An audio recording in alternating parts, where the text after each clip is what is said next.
বনু Tamim Medina শরীফের একটা প্রসিদ্ধ গোত্র। এই বনু তামিম গোত্রের এক যুবক নবীজির কাছে কাঁদতে কাঁদতে হাজির হলো। আল্লাহ নবী বলতেছেন, যুবক কাঁদো কেন? যুবক বলে, ইয়া রাসূলুল্লাহ, আপনি আমারে সান্ত্বনা দেন, নাইলে আমি কাঁদতে কাঁদতে মরেই যাই। আল্লাহ রসুল কয়, কি তোমার যন্ত্রণা সেটা আগে বলো, সান্ত্বনা তো পরে, আগে তো যন্ত্রণা শুনি। যুবক কাঁদে আর বলতেছে, হুজুর, আমার মা আমার বাবা আজ দুনিয়াতে নাই। যেদিন তারা দুনিয়াতে ছিলেন সেদিন আমি টাকা পয়সার সন্ধান পাই নাই, কষ্ট করেছি, কিন্তু গরিব ছিলাম। আব্বা কষ্ট করে করে সংসার চালাইছেন, কখনো একবেলা খেয়েছি, মা কখনো না খেয়ে ঘুমাইছেন। আমি মাকে ভালো চিকিৎসা করাইতে পারি নাই, বাবারে ভালো চিকিৎসা করাইতে পারি নাই। চিকিৎসার অভাবে আমার আম্মা আমার আব্বা দুনিয়া থেকে বিদায় হয়েছে। নবী গো, আজও মনে পড়ে রাতে যখন আমি মাকে বলতাম, মা তুমি খাইছো, তখন মা না খাইয়াও বলতো, ও বাবা আমি খাইছি, তুমি খাইছি। পৃথিবীতে একমাত্র মা সন্তানের সাথে বহু মিথ্যা কথা বলে, সন্তানের জন্য বলে, ঠিক কিনা জোরে বলেন। কত মা সন্তান কষ্ট পাবে, মা তুমি খাও না এখনো, এজন্য সন্তানরে বুঝ দেয়, ও বাবা আমি খাইছি তুমি খাও, আমি ঘুমাইছি তুমি ঘুমাও। অথচ মা ঘুমায় নাই সন্তানের জন্য। এমন কত মিথ্যা কথা সংসারের জন্য মা বলছে। অসুবিধা হইতেছে আপনাদের?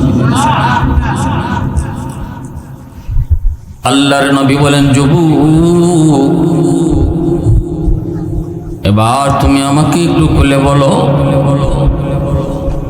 বনু তামিম গোত্রের যুবক চোখের পানি ধরে নবীকে ডাক দিয়ে বলতেছে, নবী গো, আল্লাহর নবী, আজ আল্লাহ আমাকে অনেক সম্পদের মালিক বানাইছেন, টাকা পয়সার কোনো অভাব নেই, টাকার বিছানায় আমি ঘুমাইতে পারি, টাকার বালিশ বানাইতে পারি, কোনো দিক দিয়ে কোনো অভাব নাই। আজ যদি আমার আম্মা দুনিয়ায় থাকতেন, যত বড় ডাক্তার প্রয়োজন হতো মারে আমি দেখাইতে পারতাম, বাবার জন্য আমি যা কিছু প্রয়োজন সব আমি কিনতে পারতাম। আল্লাহ আমাকে তৌফিক দিয়েছেন, ভরপুর তৌফিক দিয়েছেন। কিন্তু নবী গো, আমার মনে কষ্ট হলো, যখন পয়সা ধরা দেওয়ার কথা ছিল, যখন আমার টাকার বেশি প্রয়োজন ছিল, তখন টাকা পাইনি। আজ আমি সম্পদের মালিক হয়েছি, কিন্তু আমি ওই টাকা দিয়ে কার খেদমত করব? কই আমার মা, কোথায় আমার বাবা? ওগো নবীজি, কথা যখন আমার মনে হয়, আমি রাতে ঘুমাইতে পারি না, চোখ থেকে দর দর করে পানি পড়ে, আর বিছানা ভিজে যায়, বালিশ পর্যন্ত ভিজে যায়। আল্লাহর কাছে শুধু এই কথা বলে কান্দি, মালিক টাকা দিয়েছো, সম্পদ তুমি দিয়েছো, কিন্তু সময় মতো আমারে দেও নাই। সমাজে এমন যদি আমরা খুঁজির যুবক, আমাদের সমাজে এমন বহু যুবক পাওয়া যাবে, এমন বহু সন্তান পাওয়া যাবে। আল্লাহ তারা যখন ধনী বানাইছে, আল্লাহ তারা যখন সম্পদ দিয়েছে, আল্লাহ তারা যখন ধন দিয়েছে, তখন মা দুনিয়াতে নাই, বাবা দুনিয়াতে নাই। বাবা সন্তানের এই সন্তানের পয়সা করির হালত বাবা নিজের চোখে দেখে যেতে পারে নাই, মা এই অবস্থা দেখে যেতে পারে নাই। অভাবের সংসারেই মা চলে গেছে, অভাবের সংসারেই বাবাও চলে গেছে। এমন বহু মা বাবা খুঁজলে পাওয়া যাবে রে যুবক। ওই সন্তান সন্তান আমার নবীর কাছে যায় চোখের পানি ঝরায়া ঝরায়া কাঁদতে আর কয়, নবী গো, এখন আমি এই পয়সা দিয়ে কি করব? এই টাকা দিয়ে আমি কার খেদমত করব? আমি শুধু আপনার কাছে জানতে চাই, যদিও আমার মা কবরে শায়িত, যদিও আমার আব্বা কবরে শায়িত, তবু আমার মা বাবার খেদমত করার কোনো সুযোগ আছে কি? সুবহানাল্লাহ।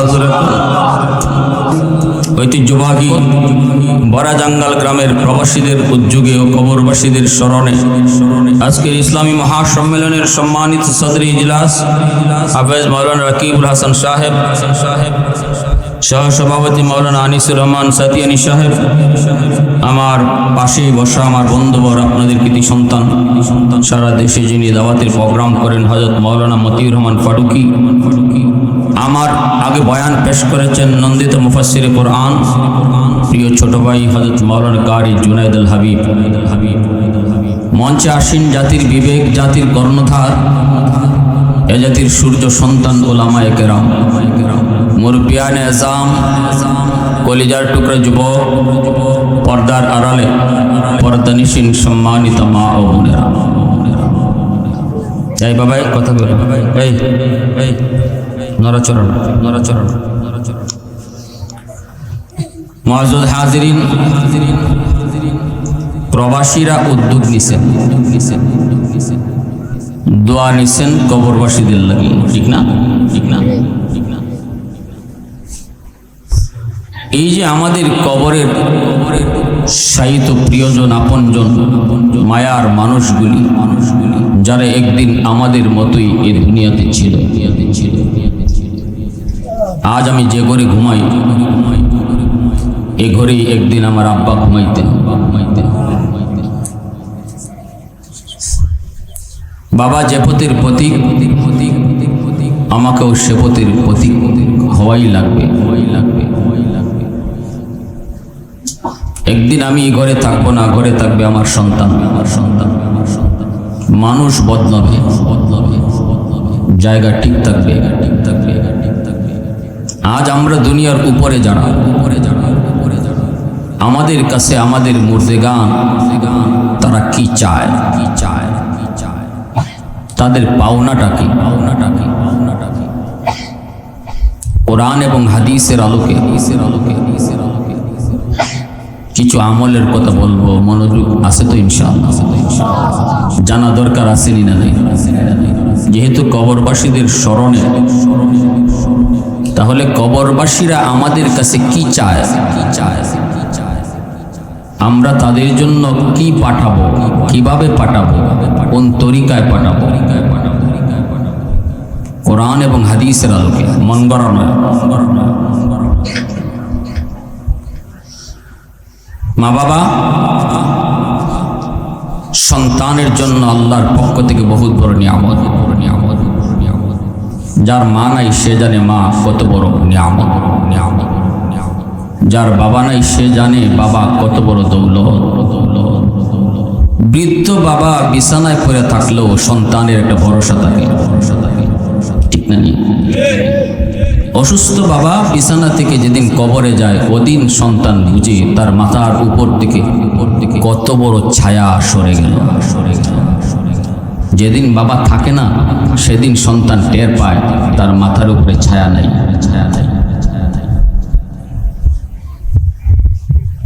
আর বাপমা যতদিন থাকবে আর সন্তান বাপমার দোয়া নিয়ে চলবে, আল্লাহ পাক ওই সন্তানকে দুনিয়াতেও আল্লাহ সফলতা দিবে, আখিরাতেও সফলতা দিবে। যে সন্তানের পিছনে তার মার দোয়া আছে, বাবার দোয়া আছে। এজন্য মুসা আলাইহিস সালাম এত বড় পয়গম্বর, জলিলুল কদর পয়গম্বর। মুসা আলাইহিস সালাম একটু গরম ছিলেন। নবীদের মধ্যে মুসা নবী নরম না গরম? মুসা আলাইহিস সালামের আম্মা যেদিন মারা গেলেন, ওই দিন আল্লাহ বলতেছে, মুসা এখন থেকে ঘুষে ঘুষে কদম দিও। এতদিন মা জীবিত ছিল, তোমার সাথে মার দোয়া ছিল, আমি আল্লাহ বিপদ কাটিয়ে দিছি। আওয়াজ দিয়ে বললেন সুবহানাল্লাহ। আরো জোরে। আল্লাহর পয়গম্বরকে আল্লাহ কি কয়? আর আমি আপনি আল্লাহর পয়গম্বররে আল্লাহ কি কয়? মুসা, এতদিন মা ছিল, মার দোয়াও ছিল, বিপদ আসছে, মার দোয়ার খাতিরে আমি আল্লাহ কেটে দিছি। আর আজ মা নাই, এখন থেকে কদম দিতে হুশে হুশে দিও। সুবহানাল্লাহ।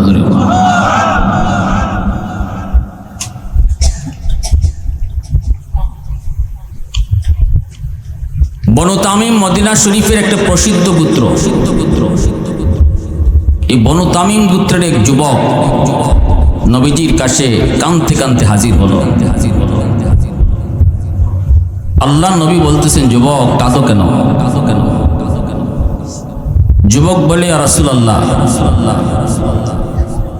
আপনি আমারে সান্ত্বনা দেন, নাইলে আমি কাঁদতে কাঁদতে মরেই যাই। আল্লাহ রসুল কয়, কি তোমার যন্ত্রণা সেটা আগে বলো, সান্ত্বনা তো পরে, আগে তো যন্ত্রণা শুনি। যুবক কাঁদে আর বলতেছে, হুজুর, আমার মা আমার বাবা আজ দুনিয়াতে নাই। যেদিন তারা দুনিয়াতে ছিলেন সেদিন আমি টাকা পয়সার সন্ধান পাই নাই, কষ্ট করেছি, কিন্তু গরিব ছিলাম। আব্বা কষ্ট করে করে সংসার চালাইছেন, কখনো একবেলা খেয়েছি, মা কখনো না খেয়ে ঘুমাইছেন। আমি মাকে ভালো চিকিৎসা করাইতে পারি নাই, বাবারে ভালো চিকিৎসা করাইতে পারি নাই। চিকিৎসার অভাবে আমার আম্মা আমার আব্বা দুনিয়া থেকে বিদায় হয়েছে। নবী গো, আজও মনে পড়ে, রাতে যখন আমি মাকে বলতাম, মা তুমি খাইছো, তখন মা না খাইয়াও বলতো, ও বাবা আমি খাইছি, তুমি খাইছি। পৃথিবীতে একমাত্র মা সন্তানের সাথে বহু মিথ্যা কথা বলে, সন্তানের জন্য বলে, ঠিক কিনা জোরে বলেন। কত মা সন্তান কষ্ট পাবে, মা তুমি খাও না এখনো, এজন্য সন্তানরে বুঝ দেয়, ও বাবা আমি খাইছি তুমি খাও, আমি ঘুমাইছি তুমি ঘুমাও। অথচ মা ঘুমায় নাই সন্তানের জন্য। এমন কত মিথ্যা কথা সংসারের জন্য মা বলছে। অসুবিধা হইতেছে আপনাদের? আল্লাহর নবী বলেন, যুবক এবার তুমি আমাকে একটু খুলে বলো। বনু তামিম গোত্রের যুবক চোখের পানি ধরায় নবীকে ডাক দিয়ে বলতেছে, নবী গো, আল্লাহর নবী, আজ আল্লাহ আমাকে অনেক সম্পদের মালিক বানাইছেন, টাকা পয়সার কোনো অভাব নেই, টাকার বিছানায় আমি ঘুমাইতে পারি, টাকার বালিশ বানাইতে পারি, কোনো দিক দিয়ে কোনো অভাব নাই। আজ যদি আমার আম্মা দুনিয়ায় থাকতেন, যত বড় ডাক্তার প্রয়োজন হতো মারে আমি দেখাইতে পারতাম, বাবার জন্য আমি যা কিছু প্রয়োজন সব আমি কিনতে পারতাম। আল্লাহ আমাকে তৌফিক দিয়েছেন, ভরপুর তৌফিক দিয়েছেন। কিন্তু নবী গো, আমার মনে কষ্ট হলো, যখন পয়সা ধরা দেওয়ার কথা ছিল, যখন আমার টাকার বেশি প্রয়োজন ছিল, তখন টাকা পাইনি। আজ আমি সম্পদের মালিক হয়েছি, কিন্তু আমি ওই টাকা দিয়ে কার খেদমত করব? কই আমার মা, কোথায় আমার বাবা? ওগো নবীজি, কথা যখন আমার মনে হয়, আমি রাতে ঘুমাইতে পারি না, চোখ থেকে দর দর করে পানি পড়ে, আর বিছানা ভিজে যায়, বালিশ পর্যন্ত ভিজে যায়। আল্লাহর কাছে শুধু এই কথা বলে কান্দি, মালিক টাকা দিয়েছো, সম্পদ তুমি দিয়েছো, কিন্তু সময় মতো আমারে দেও নাই। সমাজে এমন যদি আমরা খুঁজির যুবক, আমাদের সমাজে এমন বহু যুবক পাওয়া যাবে, এমন বহু সন্তান পাওয়া যাবে। আল্লাহ তারা যখন ধনী বানাইছে, আল্লাহ তারা যখন সম্পদ দিয়েছে, আল্লাহ তারা যখন ধন দিয়েছে, তখন মা দুনিয়াতে নাই, বাবা দুনিয়াতে নাই। বাবা সন্তানের এই সন্তানের পয়সা করির হালত বাবা নিজের চোখে দেখে যেতে পারে নাই, মা এই অবস্থা দেখে যেতে পারে নাই। অভাবের সংসারেই মা চলে গেছে, অভাবের সংসারেই বাবাও চলে গেছে। এমন বহু মা বাবা খুঁজলে পাওয়া যাবে রে যুবক। ওই সন্তান আমার নবীর কাছে যায়, চোখের পানি ঝরায় ঝরায় কাঁদতে আর কয়, নবী গো, এখন আমি এই পয়সা দিয়ে কি করব? এই টাকা দিয়ে আমি কার খেদমত করব? আমি শুধু আপনার কাছে জানতে চাই, যদিও আমার মা কবরে শায়িত, যদিও আমার আব্বা কবরে শায়িত, তবু আমার মা বাবার খেদমত করার কোনো সুযোগ আছে? সুবহানাল্লাহ। কত সুন্দর প্রশ্নটা করেছে যুবক। বোঝা গেল যুবকের অন্তরে বাপ মার প্রতি ভালোবাসা আসেনি না নাই? আওয়াজ দিয়া। আজ যদি আমি যদি আমার বাপ মার প্রতি শ্রদ্ধাশীল হই, আমি যদি আমার বাপ মার প্রতি শ্রদ্ধাশীল হই, আমি যদি আমার বাপ মার কথা ইয়াদ করি, আমি যদি আমার বাপ মার সেবা করি, আমি যদি আমার বাপ মার কথা মানি, আগামীকাল আমার সন্তানও আমার কথা মানব। আজ যদি আমি আমার বাবার সাথে বেয়াদবি করি রে যুবক, আগামীকাল তোমার সন্তানও তোমার সাথে বেয়াদবি করবে। এটাই দুনিয়াতে একমাত্র পাওনা। এজন্যই রাসূল বলেন, জানোনি সমস্ত গুনার শাস্তি আল্লাহ পরকালে দিয়া দিবে, কিন্তু একমাত্র একটা কবিরা গুনাহ, যেই গুনাহটার শাস্তি আল্লাহ দুনিয়াতে নগদ দেয়, সেই গুনাহটা হলো উকুকুল ওয়ালিদাইন। ফাইন্নাহু ইউআজ্জালু লিসাহিবিহি ক্বাবলাল মামাত। আল্লাহ নবী বলেন, সেই কবিরা গুনাহটা হলো সন্তান যদি মারে কষ্ট দেয়, বাবারে কষ্ট দেয়, মার চোখ দিয়া পানি জড়ায়, বাবার চোখ দিয়া পানি জড়ায়। মনে রাখবা যুবক, মনে রাখবা, আল্লাহ বলতেছেন, নবী বলেন, আল্লাহ পাক এই গুনাহটার শাস্তি আল্লাহ মরণের আগে আগে নগদ দেয়, নগদ। এজন্য মা বাবার অবাধ্য সন্তান দুনিয়াতেই মরণের আগে আগে শাস্তি পেয়ে ফেলে, শাস্তি পেয়ে ফেলে। এজন্যই তো আল্লাহ পাক রব্বুল আলামিন বলেছে, ওয়াকাযা রাব্বুকা আল্লা তা'বুদু ইল্লা ইয়্যাহু ওয়া বিল ওয়ালিদাইনি ইহসানা। আল্লাহ বলেন, বন্ধু জানোনি, এক নম্বর নির্দেশ হলো গোলামি চলবে আমি আল্লাহর, বন্দেগী চলবে আমি আল্লাহর।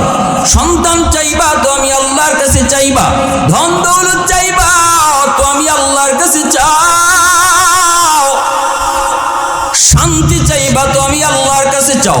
কারণ শান্তি দেওয়ার মালিক কে? এত আস্তে আল্লাহ না, আস্তে আল্লাহ না, আওয়াজ দেব, আওয়াজ দেব। শান্তি দেওয়ার মালিক কে? ধন দৌলত দেওয়ার মালিক কে? আওলাদ দেওয়ার মালিক কে? ছেলে সন্তান দেয় কে? মেয়ে সন্তানও দেয় কে? হ্যাঁ, আসেনি আপনাদের এলাকা, কসবা এলাকা, কসবা এলাকা কিছু জামাই আছে, মেয়ে সন্তান হইলে পরে তার মুখ কালো হয়ে যায়, কালো হয়ে যায়, হয়নি, হয় না, হয়নি। আবার কিছু তো এমনও আছে, বউরে বিবিরে গালাগালিও করে, কোন জায়গায় হাতও উঠায়, সব দোষ বিবির ঘাড়ে চাপাই দেয়। বোঝা গেল ছেলে দিছে আল্লাহ আর মেয়ে দিছে তার বউয়ে। নাউযুবিল্লাহি মিন যালিক। মেয়ে সন্তান হইলে পরে যদি কারো চেহারা কালো হয়, এটা মুসলমানের বৈশিষ্ট্য নয়, এটা আল্লাহ বলেন জাহিলি যুগের আবু জাহেলের বৈশিষ্ট্য। এটা আবু জাহেল, উতবা, সাইবার খাসলত। ঈমান থাকবে না। যে মানুষের চেহারা কালা হবে, মেয়ে সন্তান হইলে মন খারাপ হবে, ওই মানুষটা বুঝাইলো যে মেয়েটা ওইতে সে খুশি না। অথবা বউরে যদি একটা গালাগালি করে, শ্বশুরবাড়ি মানুষে শুধু খারাপ আচরণ করে, সেই কথা বুঝায় যে ছেলে দেয় আল্লাহ আর মেয়ে সন্তান দেয় তার বউ, অতএব আল্লাহর সাথে সে আর শরিক করে ফেললো, ঈমান থাকবে না। ঠিক কিনা জোরে বলেন? এজন্য আগে ঈমান শুদ্ধ করো, শিরক মুক্ত ঈমান নির্দেশ দিয়েছেন আল্লাহ, এক নাম্বার। এরপরে আল্লাহ বলেন, ওয়া বিল ওয়ালিদাইনি ইহসানা। ও বন্ধু, দুই নাম্বার নির্দেশ হলো বাপ মার সাথে ইহসানের আচরণ করো, উত্তম আচরণ করো। যেই আচরণটা আমি আল্লাহ নির্দেশ দিয়েছি। কেমনে কয়? ইম্মা, ইহসানের ব্যাখ্যা আল্লাহ নিজে শুরু করেছেন। আল্লাহ নিজেই মুফাসসির হয়ে গেছেন, আল্লাহ নিজেই তাফসীর শুরু করে দিয়েছেন। আল্লাহ বলেন ইম্মা, শোনো কেমনে তুমি বাপ মার সাথে উত্তম আচরণ করবা। ইম্মা ইয়াবলুগান্না ইনদাকাল কিবারা আহাদুহুমা আও কিলাহুমা ফালা তাকুল লাহুমা উফ ওয়ালা তানহারহুমা ওয়া কুল লাহুমা কাওলান কারীমা। আল্লাহ বলতেছেন, ও দুনিয়ার সন্তানের দল, সর্ববয়সী বাপ মার সাথে তুমি উত্তম আচরণ করবা। তবে তোমার মা তোমার বাবা যখন বৃদ্ধ বয়সে উপনীত হয় তখন তোমরা আলাদাভাবে নজর রাখো, কারণ বৃদ্ধ বয়সে মানুষ অবুঝ শিশু বাচ্চার মতো হয়ে যায়। এক কথা বারবার কয়, আগের কথার পরের কথা মনে থাকে না। খাওয়ার পরে এরপরও আবার কয় খাইতো, নামাজ পড়ার পরেও কয় নামাজ পড়তো। নামাজ যে পড়ছে তার ইয়াদ নাই, খানা যে খাইছে তার ইয়াদ নাই। আল্লাহ বলে ওই বয়সটাতে বাপ মার দিকে তুমি মায়ার নজরে তাকাইও, কারণ শিশুকালেও তুমি এক কথা বারবার বাবারে জিগাইছো, কোনদিন বাবা তোমার সাথে রাগ করে না। এত আওয়াজ উঠা বসা নড়াচড়া কেন হইতেছে ভাই? এই আপনি বসেন তো, এই বাবারা তোমরা ছোট বাচ্চারা বসো, একটু একটু আমার সহযোগিতা করেন আল্লাহর দোহাই। একটা বিষয় শুরু থেকে নিয়ে ফিনিশিং এর দিকে, সামনের দিকে আগাইতে আমাদের মাথায় অনেক কিছু রাখতে হবে। আপনারা যখন আমাকে সাপোর্ট দিবেন তখন কথাগুলো গোছালো হবে। আর যদি আপনারা সাপোর্ট না দেন কথা আউলা জোলা হবে। এজন্য আল্লাহর দোহাই কেউ লড়বেন না। ও একটা পোলা দৌড়িছে এদিকে। বল ইন্ডিয়ার যুবকরা একটু থাকা দরকার পিছনে। একটু আমার দিকে মনোযোগ, আমার দিকে। লা ইলাহা, ওই যে এই যে দুজন পাবলিক যেতেছে, এই যে আরেকজন যেতেছে, এদেরকে আপনারা সামলান। এই বাচ্চাগুলোর আপনারা সামলান, দোহাই আপনাদের, বাচ্চাগুলোর সামলান। এদিকে একটু হাঁটাচড়া করলে আমাদের প্রবলেম হয়ে যায়। লা ইলাহা ইল্লাল্লাহ।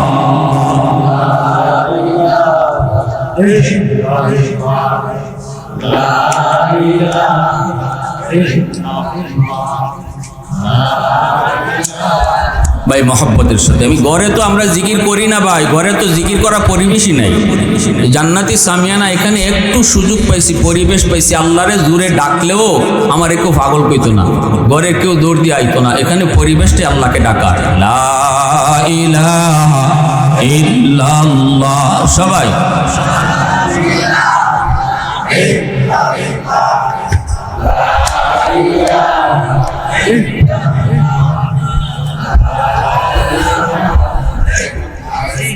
লা ইলাহা ইল্লাল্লাহ।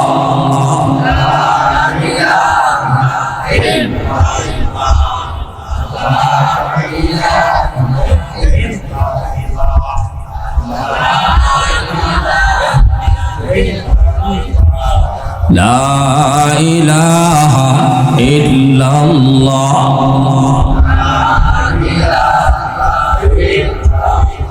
লা ইলাহা ইল্লাল্লাহ মুহাম্মাদুর রাসূলুল্লাহ। জোরে সুরে বলি সাল্লাল্লাহু আলাইহি ওয়াসাল্লাম। আমি আপনাদের সামনে বাস্তব কয়েকটা ঘটনা কইম। বাপ মার সাথে বিয়াদবি করার কারণে দুনিয়াতে নগদ শাস্তি আল্লাহ তারে কেমন দিয়েছে, আর বাপ মার দোয়া থাকার পর আল্লাহ তারে কেমন ভাবে কবুল করছে। সুবহানাল্লাহ। মনোযোগ কার কার আছে হাত তুলে আল্লাহরে দেখান, একটু জোরে নারায়ে লাগান। নারায়ে তাকবীর। হয় না? আরো জোরে নারায়ে তাকবীর, আরো জোরে নারায়ে তাকবীর। আল্লাহ তুমি কবুল করো, সবাই বলি আমিন। আল্লাহ বলেন ইম্মা তাফসীর শুনো, ইহসানের তাফসীর আল্লাহ নিজে করেন।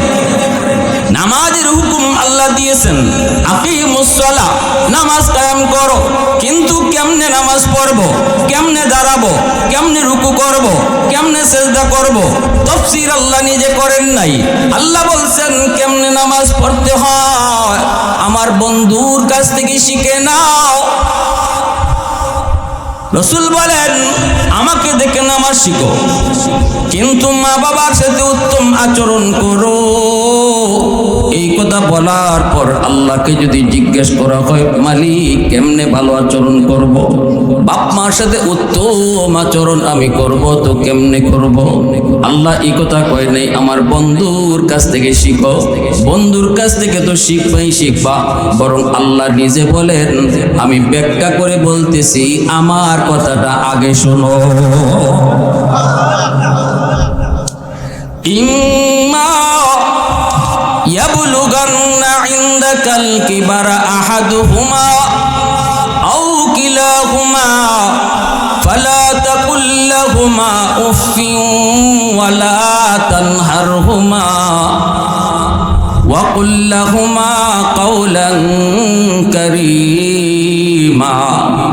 আল্লাহ পাক বলেন জানুন, বৃদ্ধ বয়সে বাপ মার দিকে তুমি আলাদা নজর রাখো। কখনো মা বাবার সাথে কিরিমিরি খায় কথা কইও না, ধমক দিয়া কথা কইও না, নরম নরম ভাষায় বাপ মার সাথে কথা বইল। কারণ শিশু বয়স, তুমি আজ তোমার বাবা বৃদ্ধ বয়সে উপনীত, এক সময় তুমিও এমন ছিলে, শিশুকালের একজন শিশু। বৃদ্ধ বয়সে তোমার মা তোমার বাবা যেই হালতে উপনীত হয়েছে রে যুবক, শিশুকালে তোমার আমার অবস্থাটাও এমন ছিল। আজ বাবার পকেটে টাকা নাই, ঔষধের প্রয়োজন হলে বাবা সন্তানের কাছে চাইতে হয়, মার ওষুধের টাকা সন্তানের কাছে চাইতে হয়। বাবার গায়ে শক্তি নেই, কোমরে তার ঝুল নেই, কোনো ধরনের চাকরি বাকরি কাম কাজ করার ক্ষমতা নাই। কিছু লাগলে সন্তানের মুখের দিকে বাবা তাকায় থাকি, হয়তো বা বলতেছে বাজান রে ওষুধ শেষ, ওষুধটা বাজার থেকে নিয়ে আইসো। মায় হয়তো কয় বাজান আমার গ্যাস্ট্রিকের ট্যাবলেট শেষ হয়ে গেছে রে বাজান, ওষুধটা বাজার থেকে নিয়ে আইসো। হয়তো বা মায় কয় বাজান শীত চলে আসছে, মায়ের জন্য শীতের কাপড় আইনো। বাবা হয়তো বলতেছে বাজান শীত সইতে পারি না, শীতের কাপড়টা নিয়ে আইসো। আল্লাহ পাক রব্বুল আলামিন কয় এমন কোন আবদার যদি তোমার মায় করে, এমন কোন আবদার যদি কোনো বাবায় করে, ধমক দিও না, চোখ লাল করে কথা কইও না।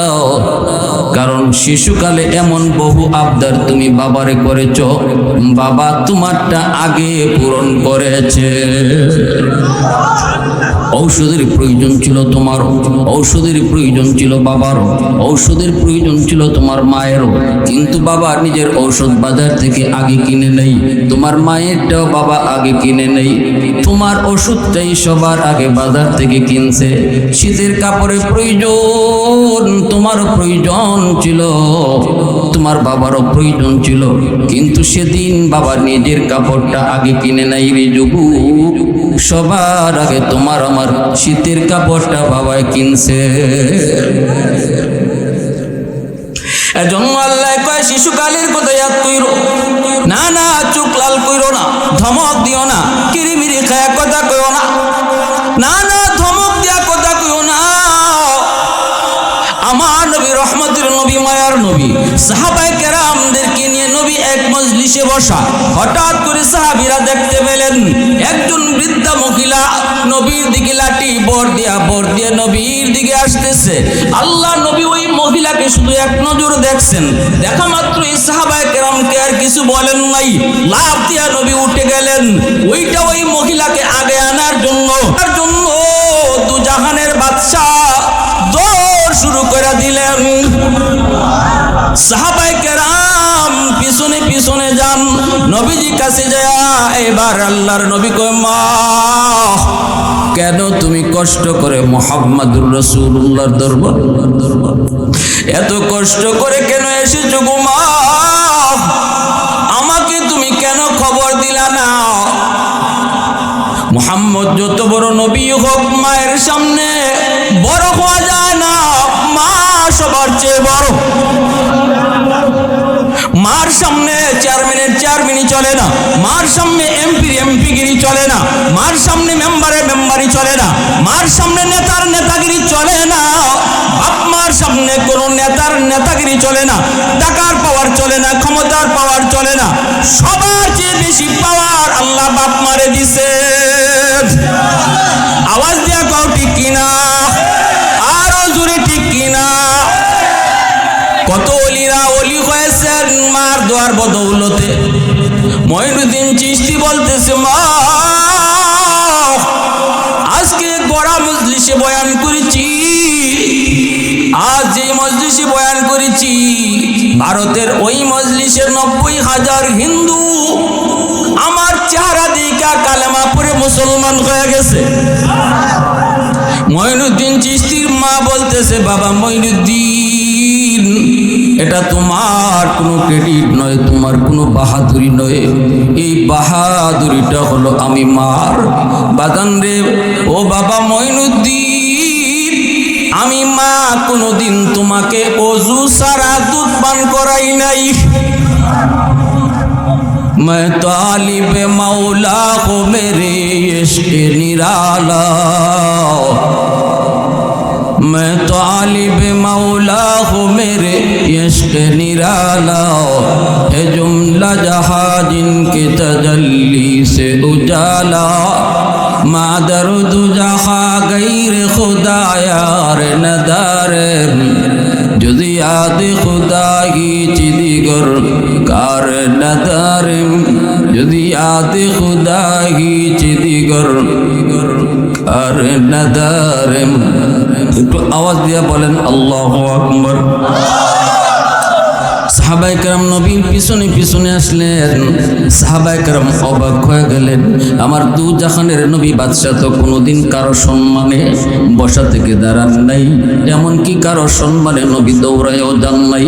কিন্তু সেই বৃদ্ধা মহিলাকে কি তার পরিচয় গো কিছুই তো জানি না। রহমতের নবী তো তার কাছে যায় নিজের নবুয়তি চাদর, নবীজির গায়ে যে নবুয়তি চাদর, ওই চাদর খানা নবী মাটিতে বিছাই দিয়ে বলতেছেন, মা গো, ও মা, আর সামনে যাওয়া লাগবে না, মুহাম্মদ তোমার সামনে চলে এসেছে। মা গো, তুমি এই জায়গায় মুহাম্মদের নবুয়তি চাদরে বসে পড়ো। নবীজির মা কেশি, নবীজির মা যারে মা কইতেছেন, জুতা খুইলা তিনি নবীর চাদরে বসতে চাইলেন, কিন্তু দু জাহানের বাদশা কয়, না না, জুতা খোলা লাগবে না গো মা, তোমার জুতার বালিতে আমার চাদর ধন্য হবে। যেই নবীর চাদর এত দাম, যেই নবীর দেহ মুবারকের সাথে কোনো কিছু লাগলে, নবীর দেহ মুবারকের সাথে যেই জিনিসটাই লাগে, আল্লামা মুল্লা আলী কারি রহমতুল্লাহি আলাইহি মেরকাত শরীফের লেখক, তিনি বলতেছেন, আল্লাহর নবীর পবিত্র দেহ মুবারকের সাথে যে জিনিসটা এই জীবনে একবারও লাগবে, এই জিনিসটার দাম মসজিদে নববীর চেয়ে আল্লাহর কাছে বেশি, বাইতুল্লাহ খানা কাবার চেয়ে আল্লাহর কাছে বেশি, বাইতুল মামুর ফেরেশতাদের মসজিদের চেয়ে আল্লাহর কাছে বেশি, এমনকি সিদরাতুল মুনতাহার চেয়ে আল্লাহর কাছে বেশি, এমনকি তিনি বলে আল্লাহর আরশের চেয়ে নবীর দেহ মুবারকের সাথে লেগে থাকা বস্তুর দাম বেশি। একটু আওয়াজ দিয়ে সুবহানাল্লাহ, আরো জোরে আল্লাহু আকবার। এ যুবক মুসলমানের আওয়াজ আল্লাহু আকবার হয় নাই? আরো জোরে আল্লাহু আকবার। আমার আপনার নবীর এত দাম, এত দাম, এত সম্মান। আজকে তুমি কার নমুনায় চলতেছো? তুমি অমুক প্লেয়ারের নমুনা নিয়েছো, অমুক নায়ক নায়িকাকে অনুসরণ করো, অমুক গায়ককে অনুসরণ করো, কিন্তু তোমার নবী কত বড় নবী, ওই নবীর আদর্শ তোমার মাঝে নাই, তোমার চেহারার মধ্যে নাই, তোমার চুলের কাটিং এর মধ্যে নাই, তোমার পোশাক আশাকের মধ্যে নবীর রং নাই। অথচ নবীর রং, মদিনার রংটারে বেঈমানরা বেশি ভয় পায়, ঠিক না জোরে কও? ইহুদিরা মদিনাওয়ালার রংকে বড় ভয় পায়, খ্রিস্টানরা মদিনাওয়ালার রংকে বড় ভয় পায়। আমরা এই রং ছেড়ে দেওয়ার কারণে ইহুদিদের ইহুদিদের অন্তরে, খ্রিস্টানদের অন্তরে, মুসলমানদের প্রতি ভয় ভীতি চলে গেছে। আজও যদি মদিনাওয়ালার রং ধরো, আজও পৃথিবীতে মুসলমানের ইজ্জত সম্মান আল্লাহ ফিরাইয়া দিব। ঠিক কিনা জোরে বলেন? আজও সম্মানের জিন্দিগি আল্লাহ তোমারে ফিরে দিব। শুধু মদিনাওয়ালার রং ধরো, মদিনাওয়ালার সুরত ধরো, মদিনাওয়ালার সিরত ধরো, আজও আল্লাহ পৃথিবীতে তোমার ইজ্জত সম্মান ফিরে দিব। তোমার ইতিহাস হলো সম্মানের ইতিহাস, তোমার ইতিহাস হলো বিজয়ের ইতিহাস, তোমার ইতিহাস হলো শাসন করার ইতিহাস।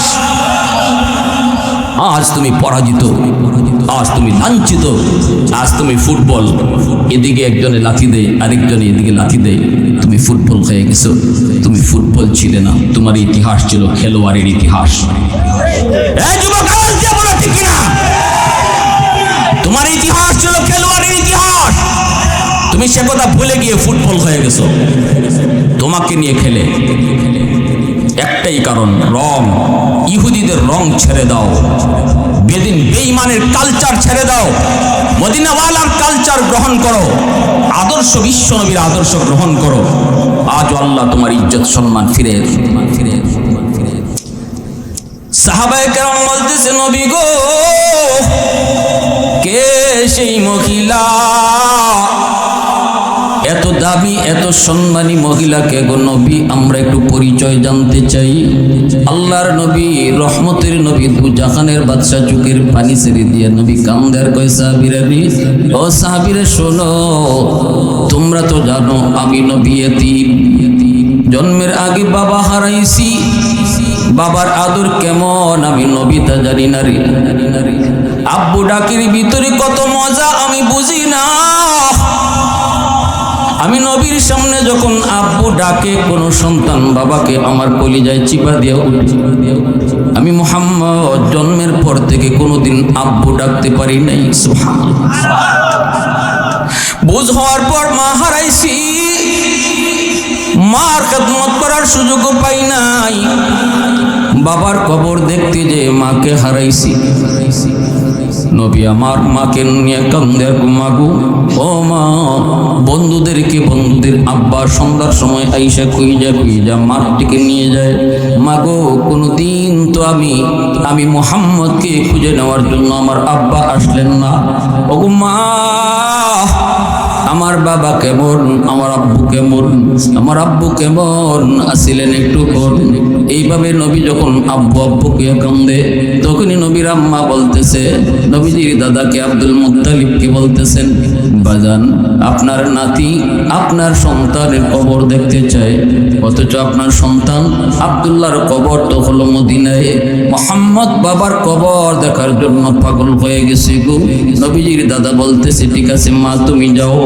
নবীজিকে নিয়ে নবীর মা আমেনা আর একজন তাদের বান্দি উম্মে আয়মর, এই তিনজন চলে গেলেন মদিনায়। নবীজি যখন দেখলেন তার আব্বার কবর, মা যখনই হাত দিয়ে ইশারা দিয়া কইছেন, ওই যে কবর, এই কবরটাই হলো তোমার বাবার কবর।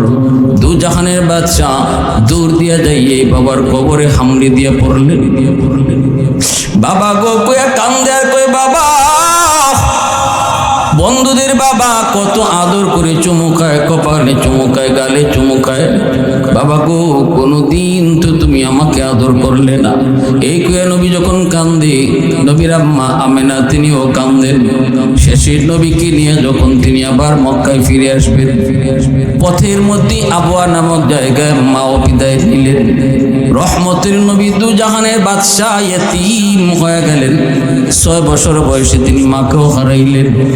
এই অবস্থায় নবীজি বলতেছেন, সাহাবীরা রে, তোমরা তো ভালো করে জানো, জন্মের আগেই বাবা হারাইছি, বুঝ হওয়ার পরও মা হারাইছি, কিন্তু নবীর একজন দুধ মা আছে। নবীর দুধ মার নাম তোমরা জানোনি? সাহাবীরা বলতেছেন, নবী গো, আপনার দুধ মার নাম হলো হালিমা সাদিয়া। নবীজি বলেন, এতদিন শুধু নাম শুনেছো, কোনোদিন দেখো নাই, আজকে ভালো করে দেখে নাও। নবীর চাদরে যিনি জুতা সহ বসছেন, ইনি আর কেউ নন, ইনি নবীর দুধ মা, যার নাম হলো হালিমা সাদিয়া। আল্লাহর নবী আমাদেরকে শিখাইলেন, উম্মত একজন দুধমার খেদমত যদি আমি নবী এইভাবে করলাম, একজন দুধমার সম্মান যদি আমি নবী এইভাবে করলাম, আমি আমার মা আমিনাকে যদি পাইতাম তাহলে কেমন সম্মানটা করতাম। আজ তোমরা যারা গর্ভধারিণী মা করে পেয়েছো রে যুবক, আজকে মার কথা তোমার মানতে কষ্ট হয়, মাকে সহ্য করতে পারো না, মার কথা তোমার কাছে বিরক্ত লাগে। এ যুবক একটু ভালো করে শুনো, আমার নবী রহমতের নবী মায়ার নবী তিনি বলেন, সাহাবী আয়েশা বলে, নবী গো, ওগো নবী, আমার মা শিশুকালে আমার যেইভাবে খেদমত করছেন, আমার প্রস্রাব পায়খানা নিজের হাতে পরিষ্কার করেছেন, আমাকে মা নিজের হাতে তুলায়া তুলায়া খাওয়াইছেন, আমাকে মা নিজের হাতে গোসল দেওয়াইছেন, আমার শরীরে মা তেল পালি মালিশ করে দিয়েছেন। আজকে আমার মা বিছানায়, আমিও আমার মাকে ওইভাবেই সেবা করতেছি, নিজের হাতে মারে তুলায় তুলায় খাওয়াই। ওগো নবীজি, আমি মাকে নিজের হাতে গোসল করাই, আমি মাকে নিজের হাতে বাথরুম করাই, বিছানায় যদি মা বাথরুম করে নিজের হাতে পরিষ্কার করি, কাউকে ধরতে দেই না। ওগো নবীজি, শিশুকালে আমার মা আমাকে যেইভাবে সেবা করছেন, আজ আমি আমার মাকে ওইভাবেই সেবা করতেছি, বিন্দু পরিমাণও কোনো কমতি করি নাই নবী। ওগো নবীজি, আমি আপনার কাছে জানতে চাই, আমার মা ঋণ শোধ হইছে নি? আমার মা ঋণ শোধ হইছে নি? মা আমারে যেইভাবে সেবা করছেন আমিও তো ওইভাবেই সেবা করতেছি, ঋণ শোধ হইছে নি? নবীজি বলেন, কোনো দিন ঋণ শোধ হয় নাই। সমান সমান খেদমত হলেও ঋণ শোধ হবে না। সাহাবী বলতেছেন, কেন গো নবী, সমানে সমানে যদি সেবা খেদমত হয় কেন ঋণ শোধ হবে না? আল্লাহর নবী বলেন, এক নাম্বার কারণ হলো, তুমি দুনিয়াতে আসার সময় মার প্রসব ব্যথা যেরকম হয়েছে, আজকে তোমার তো এমন কোনো কষ্ট হয় নাই। দ্বিতীয় হলো, তোমার মা যেদিন তোমার প্রস্রাব পায়খানা তোমারে পরিষ্কার করত, ওই দিন মার অন্তরে ছিল, আল্লাহ আমার সন্তানকে তুমি লম্বা হায়াত দাও, আমার সন্তানরে তুমি বাদশা বানাও, অলি বানাও। আজকে তোমার অন্তরে মার লম্বা হায়াতের দোয়া নাই, তোমার অন্তরে হলো মা তো বৃদ্ধা হয়ে গেছেন, হয়তো আর কয়দিন দুনিয়ায় বাঁচবে, এই কষ্ট তো আমার বেশি দিন করা লাগবে না। তোমার অন্তরে হলো মা দুনিয়া থেকে তাড়াতাড়ি চলে যাওয়ার, আর ওই দিন মার অন্তরে ছিল তোমার লম্বা হায়াতের। সুবহানাল্লাহ, জুড়ে বলেন। নবীজি বলতেছেন, খেদমতের ধরন একরকম, কিন্তু অন্তরের হালত ভিন্ন রকম। মার অন্তরের হালত ছিল একরকম, আর তোমার হয়ে গেছে অন্য রকম। এজন্য আল্লাহর নবী কয়, এটা কোনো দিন বাপ মার খেদমতের সমান হবে না। ভাইরা বন্ধুরা, জন্যই ওই যুবককে আল্লাহর নবী বলতেছেন, যুবক শুনো, পাঁচটা আমল যদি তুমি করো তাহলে তোমার মা তোমার বাবা কবরে শুয়া শুয়াও তোমার খেদমত পাইতে থাকবে। পাঁচটা আমল যদি তুমি করো, পাঁচটা কাজ যদি তুমি করো, তাহলে তোমার কবরে শুয়ে থাকা বাপ মা তোমার খেদমত পাইতে থাকবে।